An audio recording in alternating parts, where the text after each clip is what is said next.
মহিলাদের জন্য ইদ্যত অবস্থায় থাকলে হজ ফরজ হবে না। কোনো মহিলা তালাক প্রাপ্ত যদি হয়, তালাক প্রাপ্ত হয়ে ইদ্যত যদি না শেষ হয়, তার উপর হজ ফরজ নয়। কোনো মহিলার স্বামী যদি মারা যায়, স্বামী মরার পর যদি তার ইদ্যত পরিপূর্ণ না হয়, তার উপর হজ ফরজ নয়।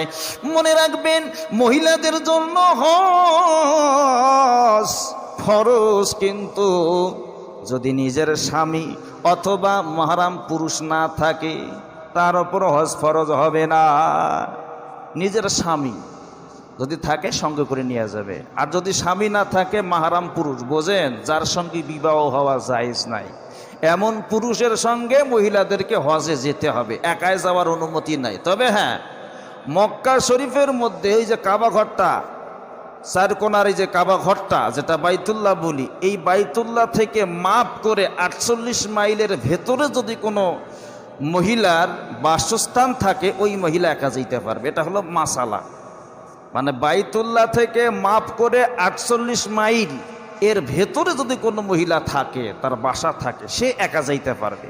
কিন্তু 48 মাইলের বাহিরে যদি কোনো মহিলা থাকে, অবশ্যই মাহরাম পুরুষ অথবা নিজের স্বামী থাকা লাগবে। এরপরে হলো আমার বন্ধুগণ, এই যে গুণগুলি আমি বললাম, একটা গুণ যদি আপনার মধ্যে না থাকে, দেখা যাচ্ছে যে সব গুণ আছে, দুইটা গুণ নাই, একটা গুণ নাই, আপনার উপর হজ ফরজ নয়। কারণ হজ তার উপরই ফরজ। কার উপর ফরজ? তার উপরই ফরজ যে সামর্থ্যবান ব্যক্তি, তাদের জন্য হজ আল্লাহ ফরজ করেছেন। এবং তারা যদি সামর্থ্য থাকার পরেও হজ না করে, ইহুদি নাসারার মতন মৃত্যু হবে, হাদিসের বর্ণনা। হজ শব্দটার অর্থ হলো জিয়ারত করা, সংকল্প করা, কোনো সম্মানিত স্থানকে জিয়ারতের উদ্দেশ্যে ভ্রমণ করা। ইহইয়াউল উলুম কিতাবের লেখক ইমাম গাজ্জালি রহমতুল্লাহ আলাইহি বলেন, হজের পারিভাষিক অর্থ হলো নির্দিষ্ট সময় নির্দিষ্ট কিছু কাজ সমাপ্ত করার মাধ্যমে পবিত্র কাবাকে জিয়ারত করার নাম হলো হজ।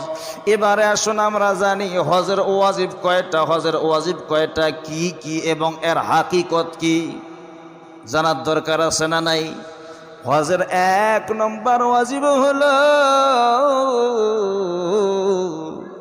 মুজদালিফায় অবস্থান করা। যেই মুজদালিফার ময়দানে জোহর এবং আসরের নামাজ একসঙ্গে আদায় করতে হয়, এক আজানে একবারই। আসর এবং জোহর 2 ওয়াক্তের নামাজ একবার আদায় করতে হয়। এই মুজদালিফার ময়দানে 10 জিলহজ অবশ্যই অবশ্যই অবস্থান করা হলো ওয়াজিব। মুজদালিফার মাঠ আছে, বিনা থেকে মক্কায় গিয়ে মুজদালিফার ময়দানে অবশ্যই অবশ্যই হাজী সাহেবদেরকে অবস্থান করতে হবে, কেউ 2 রাকাত নামাজ পড়ে। এরপরে হলো সাফা মারওয়া পাহাড় দ্বয়ের মাঝে সাহি করা, নির্দিষ্ট নিয়মে দৌড়ানো। সাফা পাহাড় থেকে মারওয়া পাহাড়, আবার মারওয়া পাহাড় থেকে সাফা পাহাড়, এইরকম নির্দিষ্ট নিয়মে 7 বার দৌড়াইতে হয়। কেন দৌড়াইতে হয় আমার ভাইরা? এর হাকিকত হলো আল্লাহ পয়গম্বর ইব্রাহিম নবীর সন্তান শিশু ইসমাইল এবং তেনার স্ত্রী বিবি হাজেরাকে রেখে ইব্রাহিম আলাইহিস সালাম চলে আসতেছে। এমন সময় বিবি হাজেরা ডাক দিয়ে বলতেছে, ও আল্লাহর পয়গম্বর ইব্রাহিম, এই ধুধু করতেছে মরুভূমি, চতুর্দিকে শুধু মরুভূমি, গরম বাতাস, কোথাও কোনো মানুষের আনাগোনা নাই, কোথাও কোনো গাছপালা তরুলতা নাই। এই অবস্থায় ও আল্লাহর পয়গম্বর, তুমি আমাকে এবং শিশুপুত্র ইসমাইল সহকারে মরুভূমির মধ্যে রেখে যাচ্ছ, আমার দুঃখ নাই। আমি জানতে চাই কেন এই জায়গার মধ্যে রেখে যাচ্ছ, আল্লাহ কি হুকুম করেছে আমি জানতে চাই। এটাও ছিল ইব্রাহিম নবীর একটা পরীক্ষা। এই ঘটনাগুলো আমরা জানি, এটাও ইব্রাহিম নবীর ছিল পরীক্ষা।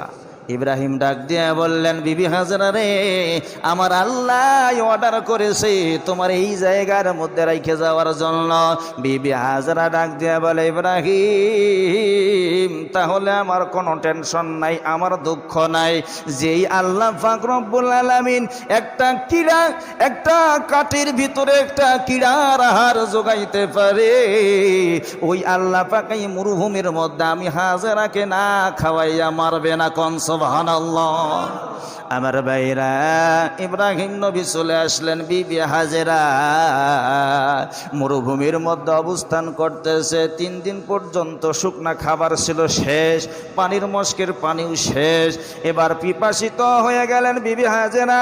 চতুর্দিকে মরুভূমি ধুধু করতেছে, মরুভূমি গরম হাওয়া। বিবি হাজেরা পিপাসিত হয়ে পানির তালাশে এদিক সেদিক পানি খুঁজতেছে, কোথাও কোনো পানি নাই। শিশু ইসমাইল পানির জন্য গলা শুকাইয়া জিব্বাটা বাহির করে দিচ্ছে। আমার ভাইরা, বিবি হাজেরা পানির তালাশে সাফা পাহাড় থেকে মারোয়া পাহাড়ে দৌড় মারে পানির জন্য। কোথাও পানি দেখতে পান না, আবার মারোয়া পাহাড়ে চলে আসে। মারোয়া থেকে সাফা পাহাড়, সাফা থেকে মারোয়া পাহাড়, কোথাও পানি পায় না। 7 বার দৌড়াইছেন। কথা বোঝেন? এটা কিন্তু হজের ওয়াজিবের হাকিকত। আল্লাহ কিয়ামত পর্যন্ত নিদর্শন প্রত্যেকটা হাজির জন্য রেখে দিলেন যে হাজেরা তুমি 7 বার পানির জন্য দৌড়াইছো, আমি আল্লাহ পাক এটা নিদর্শন হিসেবে গোটা পৃথিবীর মুসলমানদের জন্য হাকিকত হিসেবে, নিদর্শন হিসেবে রেখে দিলাম। যতদিন যত হাজি হজ করতে আসবে অবশ্যই নির্দিষ্ট নিয়মে তাকে 7 বার দৌড়াইতে হবে। এটা কি ওয়াজিব?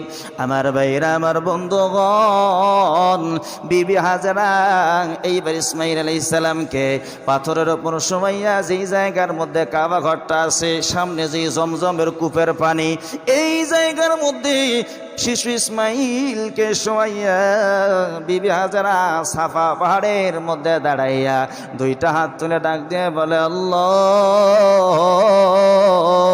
তোমার পয়গম্বর কি তুমি সরাইয়া দিলা? মরুভূমির মধ্যে আমি আমার শিশু ইসমাইলকে নিয়ে বসবাস করতেছি। এই গরম মরুভূমির উত্তপ্ত বালি, ও রব্বুল আলামিন পিপাসিত সন্তান ইসমাইল জিব্বা বাহির করে দিছে।